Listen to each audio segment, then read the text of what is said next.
The Lower Manhattan water was the first set of water that I was really thinking about where that comes from.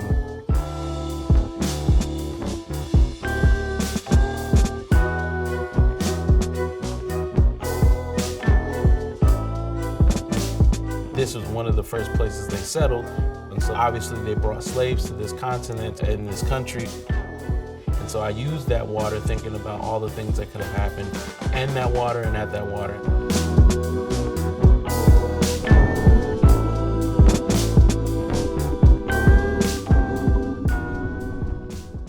Initially, the work was me trying to answer a couple questions.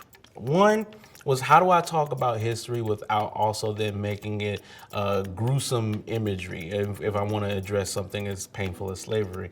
As well as, how do I connect everyone, even though some people aren't going to be Black when they view the work, how do I connect all these different types of people to the work?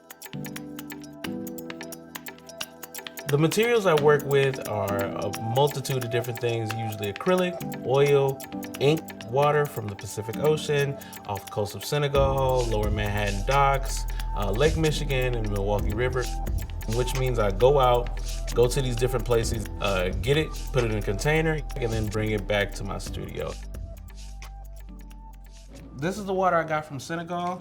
I can always tell by the way that the color is and also how it settles at the bottom. I know this is from the Hudson by this green color. It smells earthy, but also decomposing. You know, it's the most beautiful way to talk about the Hudson. There's carbon in the ink because of the way that it was made. And then there's sodium in the salt water. And so the sodium and the carbon combine and then create like a solid and then separate from the actual H2O that's in the water. You'll see these blots of really dark spots, and then basically these breakage of maybe veins or roots or some type of system. That's basically water leaving those sodium and carbon compounds and then creating their own paths through that new thing. So in the work, you're seeing a history of the water and its effect on the surface. The Black body was always a part of the work, but there's also another conversation that can be had with anybody in the work because of the abstraction.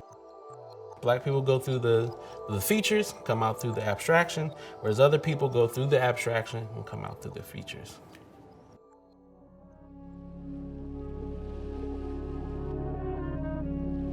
Everybody is made up of so much water.